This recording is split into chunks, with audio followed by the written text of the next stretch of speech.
আমাদেরকে এক বাক্যে আওয়াজ তুলতে হবে, বাংলাদেশের বুক দিয়ে ইন্ডিয়ার হিন্দুত্ববাদীদের ট্রেন চলতে দেওয়া হবে না।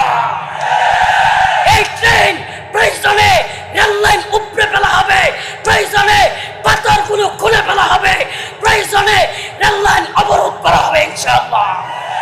আমাদেরকে তিস্তা ছেড়ে দিয়ে বন্যার পানিতে ভাসিয়ে দিবেন, সুরমা ছেড়ে দিয়ে বন্যার পানিতে ভাসিয়ে দিবেন, যখন পানির দরকার হবে দিবেন না। আমাদের সীমান্তে কাঁটাতারের বেড়ায় গুলি করে করে আমাদের ফেলানিকে মারবেন, আরো কত ফেলানি কতদিন মারা যাচ্ছে, সবগুলো নিউজ হয় না। বর্তমানে বাংলাদেশে সবচাইতে বেশি ভারতের দালাল যে সেক্টরটা, এটার নাম হলো মিডিয়া সেক্টর। বর্তমানে হিন্দুত্ববাদী ভারতের সবচাইতে বড় দালালটা হলো সেক্টর। এই সেক্টর এত দালাল যে এরা রাসেল বাইপাস ছেড়ে দিবে, বাংলাদেশে ট্রেন ঢুকায় দেবে। কথা বুঝেন? বুঝেন কথা? রাসেল বাইপাস সাপ ঢুকায় দিছে। এটা কিন্তু ঢুকছে কই? দেশে না, মিডিয়ায়। কই ঢুকছে? এই মিডিয়াগুলোর ঘরে ঘরে, সময় টিভি, ৭১ এগুলোর ঘরে ঘরে ঢুকছে। এরা রাসেল বাইপাস ঢুকায় বাংলাদেশে গোপনীয়ভাবে আমার আপনার স্বাধীন সার্বভৌম দেশে মুসলিমদের এই বাংলায় আমার আপনার ভূমির বুক ছিঁড়ে সেই কলকাতা থেকে, সেখান থেকে সে আরেক অঞ্চল, সেই ত্রিপুরায় কিংবা আসামে ওইদিকে ট্রেন ঢুকায় দিচ্ছে। ভারতের এক অঞ্চল থেকে আরেক অঞ্চলে ট্রেন যাবে কোন দিকে? হায় হায়, এরা কারা? যারা আমাদেরকে সীমান্তে গুলি করে মারে। এরা কারা? যারা আমাদেরকে পানি ছেড়ে দিয়া বন্যায় ভাসায় মারে। এরা কারা?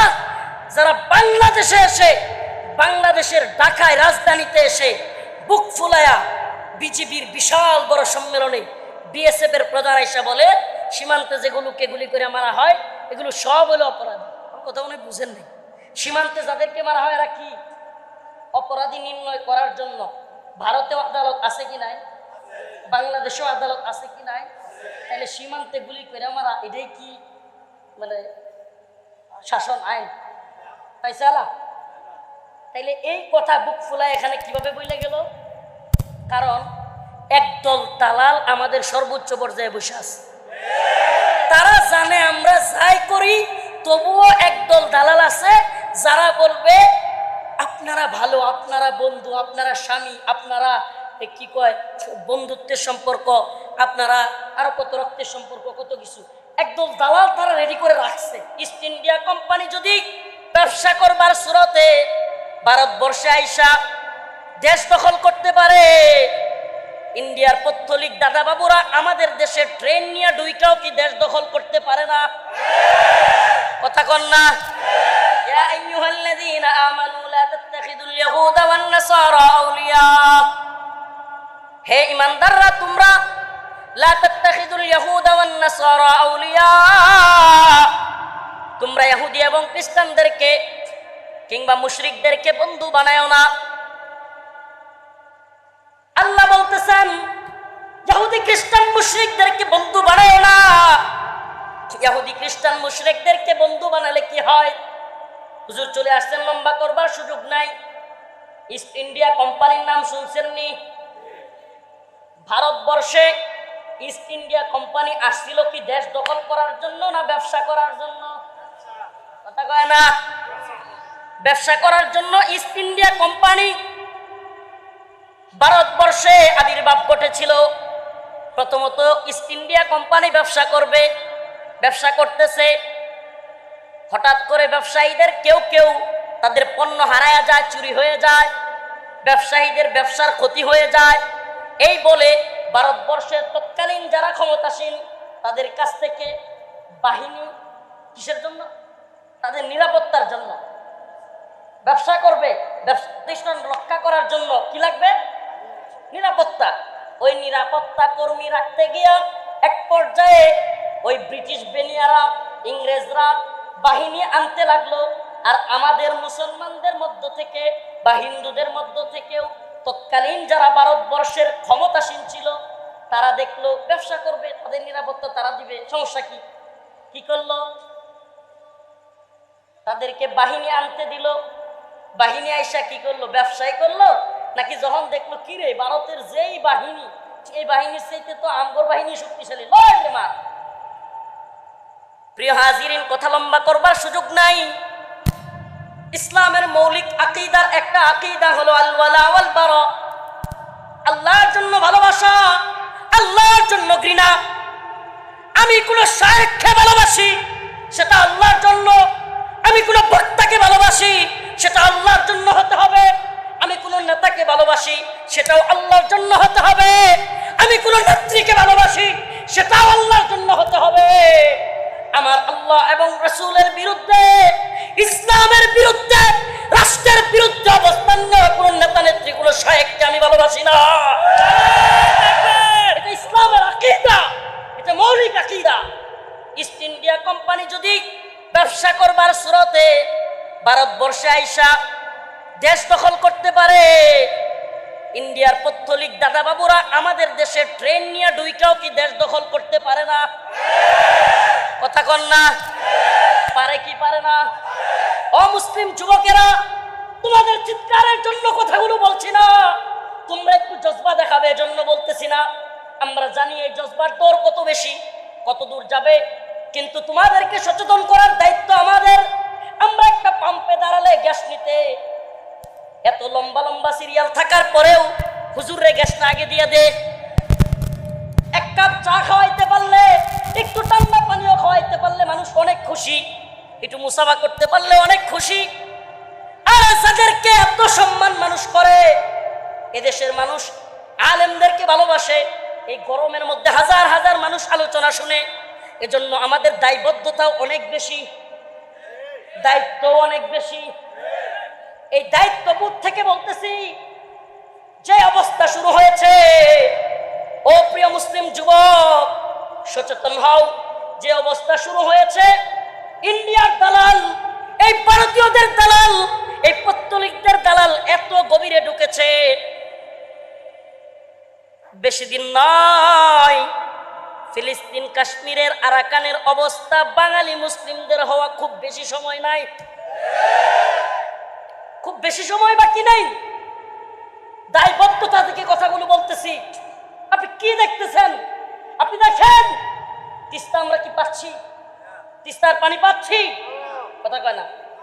ফারাক্কাবাদ ছেড়ে দিয়ে যখন আমাদের দেশে পানির প্রয়োজন নাই, তখন পানি ছেড়ে দিয়ে সিলেটে রংপুরের মানুষদেরকে জানোয়ার কেউ যেইভাবে পানি দিয়ে মানুষ বাসায় না, এইভাবে আমার আপনার দেশের মানুষকে বাসায় মেরে ফেলে। ভাই, একটা কথা চর হয়েছে, কিশোরগঞ্জের ইটনা মিটামাইন এলাকায় এক রাস্তা হয়েছে বড়, এই রাস্তার জন্য সিলেটের নাকি বন্যা হয়। বুয়া কথা মিয়া, ভারতের কারণে সিলেটে বন্যা হয়। ওই কথা যাতে না রটে, এজন্য ভারতের দালালরা এদেশে বসে বসে এই নিউজগুলো ভাইরাল করে। ভারতের কারণে সিলেটে, আরে ভাই আমাদের দেশে কোনো বৃষ্টিই নাই, এরপরে ভয়াবহ বন্যা। খুব বেশি বৃষ্টি লাগে ভারত, সিলেটে যখন এইবার না অনেক বৃষ্টি হয়েছে, কিন্তু সিলেটে কয়েকবার বন্যা হয়ে গেছে। বাংলাদেশে খুব বৃষ্টি হয়েছিল, কেন হয়েছে? আমাদের যখন পানির দরকার নাই, তখন আমাদেরকে পানি দিয়ে কি করে? বাসায় ফেলে। ও ভাই, কথাগুলো খুবই খতরনাক, খুবই বিপজ্জনক। আমরা জানি ভাই, খুবই বিপজ্জনক। নিজের লাইফের রিস্ক আছে, হাদিয়া তুফার জন্য, এই যশ খ্যাতির জন্য, কিংবা একটু স্লোগান মারবেন আল্লাহ, এজন্য এই কথাগুলো বলি না। কিন্তু এই জাতিকে সজাগ না করলে আল্লাহর কাছে ধরা খেয়ে যাব। যেহেতু এই মানুষগুলো আমাদের জন্য বসে থাকে, মানুষগুলো চায় আমাদের মুখ থেকে কিছু কথা শুনবে, সেই দায়বদ্ধতা থেকে, সেই দায়িত্ব থেকে, তাহলে আল্লাহ তো জিভ কেটে ফেলবে। এজন্য কথাগুলো বলতেছি। আমাদের যখন দরকার নাই পানির, তখন আমাদেরকে পানি দিয়া বাসায় ফেলে, মাইরা ফেলে। আর আমাদের জন্য পানির যখন হাহাকার, রংপুরের বিভিন্ন অঞ্চলের মুসলমান মানুষ, যখন রংপুরের মানুষেরা একটু পানির জন্য তাদের ক্ষেত চাষ করতে পারে না, তখন তিস্তার বাঁধ আটকায় দিয়া এই অঞ্চলটা মরুভূমি বানায়। এই তো বন্ধুত্বের নমুনা নাকি? এটা কি বন্ধুত্ব না প্রভুত্ব?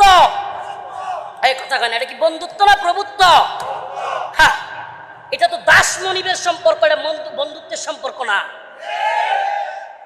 প্রিয় হাজিরিন, প্রিয় হাজিরিন, আমরা কতদিন কথা বলতে পারবো বা আসলেই কথা বলা সম্ভব হবে কিনা এটা আল্লাহ পাকের ইচ্ছা। এই দুনিয়ার কোনো ক্ষমতাসীনদের পরোয়া করে দুনিয়ার ক্ষমতাসীনরা কতটুকু বলতে দিবে কতটুকু বলতে দিবে না এ চিন্তা করে আল্লাহ কখনো কথা বলিনি। কারণ জেলখানায় যখন থেকে হাদিসটা দেখেছি, হাদিসে কুদসি আল্লাহ পাক বলেছেন, হে আমার বান্দা শুনে রাখো, জেনে রাখো, যতদিন আমার ক্ষমতা আছে তোমরা পৃথিবীর কোনো ক্ষমতাসীনকে ভয় করো। সুবহান, বিশ্বাস আছে তো? যতদিন আমার ক্ষমতা আছে, কে বলতেছেন? আল্লাহ বলতেছেন, যতদিন আমার ক্ষমতা আছে ততদিন তোমরা পৃথিবীর কোনো ক্ষমতাসীনকে কি করো না। এবং একথাও জেনে রাখো, আমার ক্ষমতা শেষ হবার। সুবহানাল্লাহ। তাহলে আমরা কার ক্ষমতায় বিশ্বাসী? আল্লাহর ক্ষমতায় বিশ্বাসী হওয়ার কারণে এই কথাগুলো এখনো বলবার হিম্মত করি। কিন্তু মনে রাখবেন, ও জাতি আপনারা যদি হুজুগেই থাকেন তাইলে খুব বেশি বলনেওয়ালা আর পাবেন না, খুব বেশি বলনেওয়ালা পাবেন না। বলনেওয়ালার সংখ্যাটা কমে যাবে, চুপসেওয়ালার সংখ্যাটা বেড়ে যাবে।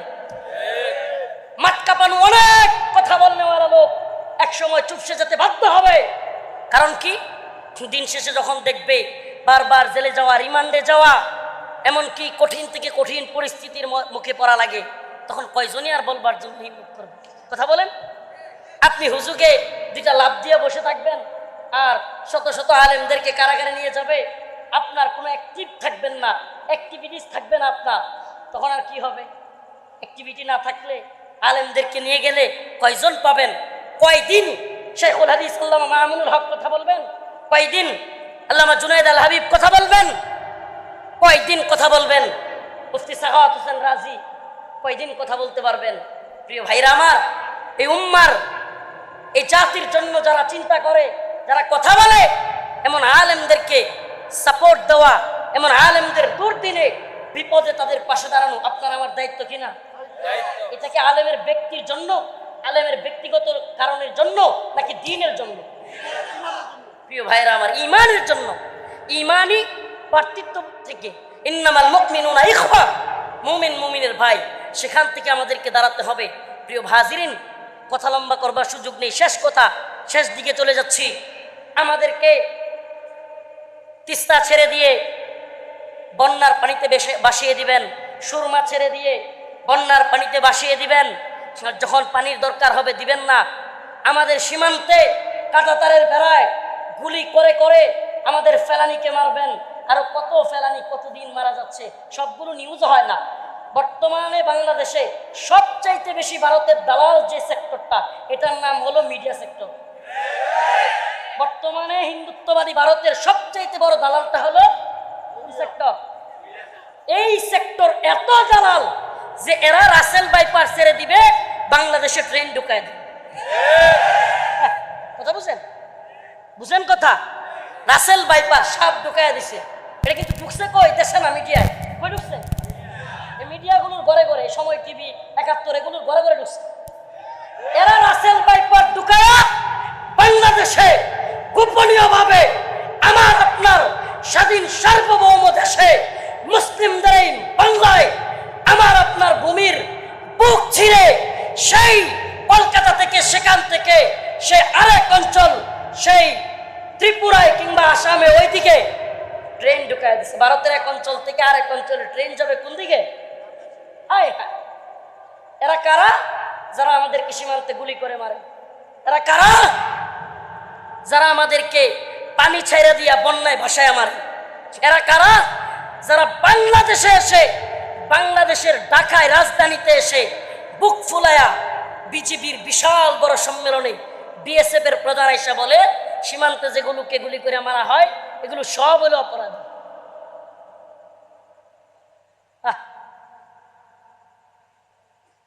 আমার কথা মনে বুঝেন নাই? সীমান্তে যাদেরকে মারা হয় এরা কি অপরাধী নির্ণয় করার জন্য ভারতেও আদালত আছে কি নাই? বাংলাদেশেও আদালত আছে কি নাই? তাহলে সীমান্তে গুলি করে মারা এটাই কি মানে শাসন আইন ফাইসালা? তাইলে এই কথা বুক ফুলায় এখানে কিভাবে বইলে গেল? কারণ একদল দালাল আমাদের সর্বোচ্চ পর্যায়ে বসে আছে। তারা জানে আমরা যাই করি, তবুও একদল দালাল আছে যারা বলবে আপনারা ভালো, আপনারা বন্ধু, আপনারা স্বামী, আপনারা কি কয় বন্ধুত্বের সম্পর্ক, আপনারা আরো কত রক্তের সম্পর্ক, কত কিছু একদল দালাল তারা রেডি করে রাখছে। এটা তারা জানে। প্রিয় হাজিরিন, বলবেন হুজুর এরা কি বুঝে না? এদের মা ভাই বোন বা এদের পরিবার এরা কি এই দেশে থাকে না? দেশের ক্ষতি হচ্ছে, এরা কি বুঝে না? আমি একটা ছোট্ট উদাহরণ দিয়ে শেষ করতেছি। মনে করেন একটা লোকের নাম আব্দুল মুমিন, নাম কি? সে যুবক বয়সে লেখাপড়া করছে, করার পরে তার একটা প্যানেল তৈরি হয়েছে কিনা, অনেক বন্ধু বান্ধব সার্কেল আছে কিনা, এরা একটা সময় বড় হয়েছে। বড় হওয়ার পরে যারা একসাথে বড় হয়, প্রতিযোগিতা চলে কি চলে না? একজন আর একজনের চাইতে কে কাছে বড় হইলো, কার বেতন বেশি, কে ভালো স্ট্যাটাসে আছে, কে কার কাছে বেশি ফোন দেয়, আছে না নাই? যখন ওই আব্দুল মোমেন বা আব্দুল্লাহ দেখে হাইরি কি অবস্থা, আমার তো বিশাল শান শৌকত, আমার টাকা পয়সার অভাব নাই, আমার ব্যাংক ব্যালেন্সের অভাব নাই, আমার সব বন্ধু বান্ধবের কাছে আমি সম্মানিত, কথাটা বুঝেন? তখন এই লোক চিন্তা করে একটু দালালি করলে আর সমস্যাটা কি? আমি অনেক বুঝাইতে পারতেছি না আপনাদের। মানে দালালিটা কেন করে, চাটুকারিতা চামচামিটা কেন করে? কারণ হলো এই সমাজের অবক্ষয়। লম্বা করার সুযোগ নেই, আল্লাহ মাফ করুন। সামাজিক অবক্ষয় হয়ে গেছে। এটা কি? আজকে সব সেক্টরে দুর্নীতি, যে কারণে কে কাকে জবাবদিহিতা করবে। যখন একটা সাধারণ পাবলিক দেখে আমিও তো জুলুম করি, আমিও তো দুর্নীতিবাজ, তখন সে ওই দেশের রাষ্ট্রীয়ভাবে যারা ক্ষমতায় আছে তাদেরকে জবাবদিহিতা করবার মতো নৈতিকভাবে সাহস রাখেন। আমি বুঝাইতে পারতেছি না মনে হয়। এজন্য চামচামিটা করে, চিন্তা করে ধর চামচামি চাটুকারিতা কইরাও যদি সম্মান থাকে, আরে চামচামি করার কারণে আমি আজকে এমপি, চামচামি করার কারণে আমি আজকে পুলিশের বড় কর্মকর্তা, চামচামি করার কারণে আমি আজকে বিশাল বড় সেনাবাহিনীর কর্মকর্তা। চামচামি করলে যদি আমার সম্মান থাকে, পেট বড় হয়, টাকা পয়সা ঠিক থাকে, সমস্যা কি? প্রিয় ভাইরা আমার, বন্ধুগণ আমার, এই চামচামিটা এক দুই দিনে তৈরি হয় নাই। এই চামচামিটা সময় লাগছে, দীর্ঘ সময়ে এই চামচামির একটা সেক্টর তৈরি হয়েছে। এখন এরা চিন্তাই করে পকেট আর পেটের ধান্দা ঠিক রাখা। এজন্য আমার আপনার ভূমিতে ট্রেন ঢুকলো, সাপ ঢুকলো না গুইল ঢুকলো, আমাদের নেতা মনে কয় গুইল ঢুকছে, কি ঢুকছে? গুইল ঢুকলো, এটা এদের দেখার দরকার নেই, এদের দেখার দরকার নেই। আমার আপনার রাষ্ট্রের স্বার্থ, আমার আপনার ইসলামের স্বার্থ দেখবার দায়িত্ব এখন এদের হাতে নাই। এখন আলেমরা কথা বলবে, আর আলেমদেরকে দূরে দূরে রিমান্ডে নিবে, হঠাৎ করে জামিন কেটে দিবে, গ্রেফতারি পরোয়ানা জারি করে দিবে, অনেক কিছু হইতে পারে, আল্লাহ মাফ করুক। এগুলো চলতে থাকবে। ভয় ভয় বুড়ি ছেড়ে দেয়, নাটাই কার হাতে রাখে, বুঝলেন তো? বুড়ি কি করে? ছেড়ে দেয়, নাটাই একজনের হাতে রাখে, যে গুড়ি চালা। এখন আমাদের অবস্থা এমন হয়েছে, আমি করে তো চারছে ঠিকই, নাটাই কই একজনের নামে 10টা 15টা 20টা 30টা মামলা দিয়ে নাটাই তাদের হাতে। হাজিরা দিতে যাবেন অথবা যাবেন না, বিল কেটে দিবে, গ্রেফতারি পরোয়ানা জারি। কি করবেন আপনি? আমি অবস্থা এত ভয়াবহ। প্রিয় হাজিরিন ও প্রিয় উম্মাহ, প্রিয় জাতি, আল্লাহ আল্লাহ বিল্লাহ তাল্লাহ কসম আল্লাহ, এ জাতির আকাশে এক বিশাল বড় মেঘ জমা, এ জাতির উপর এক ভয়াবহ দানব বসে গেছে। এই বিপদ থেকে রক্ষা পেতে হলে প্রথমত আমাদেরকে গুনাহ ছেড়ে দিতে হবে, আল্লাহর কাছে তওবা করতে হবে। দ্বিতীয়ত দাওয়া এবং জিহাদের পথে আমাদেরকে আগাতে হবে। কোন পথে? তন্ত্রমন্ত্রের পথে নয়, তন্ত্রমন্ত্রের পথে নয়, দাওয়া এবং জিহাদের পথে আমাদেরকে আগাইতে হবে। যদি আমরা দাওয়া এবং জিহাদের পথে আগাইতে পারি, এই হিন্দুত্ববাদী এই দানবীয় শক্তির হাত থেকে আল্লাহ পাক আমাদেরকে মুক্তি দান করবেন। আমাদেরকে অবশ্যই শত্রু মিত্র চিনতে হবে, বন্ধু কারা শত্রু কারা আমাদেরকে অবশ্যই চিনতে হবে। আমাদেরকে এক বাক্যে আওয়াজ তুলতে হবে, বাংলাদেশের বুক দিয়ে ইন্ডিয়ার হিন্দুত্ববাদীদের ট্রেন চলতে দেওয়া হবে না। প্রয়োজনে রেললাইন উপড়ে ফেলা হবে, প্রয়োজনে পাথরগুলো খুলে ফেলা হবে, প্রয়োজনে রেললাইন অবরোধ করা হবে ইনশাআল্লাহ। বাংলার বুক দিয়ে ইন্ডিয়ার হিন্দুত্ববাদীদের রেলগাড়ি চলতে পারে। আল্লাহ পাক আমাদেরকে এই কথাগুলো বুঝবার এবং আমল করবার তৌফিক দান করুন। এই কথাগুলো শুধু শুনলেন তা নয়, শুনলেন তা নয়। হে যুব সমাজ, শেষ কথা বলে যাই, ঐক্যবদ্ধ হও। অমুক হুজুরকে পছন্দ করো, তমুক হুজুরকে করো না, গালাগালি আর ট্রল শুরু করছো মিয়া। তুমি মিয়া বুঝো না, উম্মার ফিকির তোমার মধ্যে নাই ভাই। বুঝার চেষ্টা করো, ঐক্যবদ্ধ হও, মুসলিমদের জাগরণ তৈরি করো, একে অপরকে বুঝাও। এই হিন্দুত্ববাদীদের চাইতে বড় কোনো শত্রু এ ভূখণ্ডের মুসলিমদের নাই। ইহুদিদের ওয়াজ আমরা করি, ফিলিস্তিনিদের ওয়াজ আমরা করি, বুকে দরদ আছে বলে, কিন্তু এদেশে ইহুদিবাদীদের কোনো দালাল নাই, এত বড় পর্যায়ের দালাল নাই। এদেশে ইসরায়েলের কোনো দূষর নাই, আছে হিন্দুত্ববাদীদের দূষর, আছে আমেরিকানদের দূষর। এই হিন্দুত্ববাদীদের থাবা বর্তমান এই বাংলাদেশে ভয়াল থাবা। এই থাবা থেকে আমাদেরকে বাঁচতে হলে সচেতনতা প্রথম কাজ কি?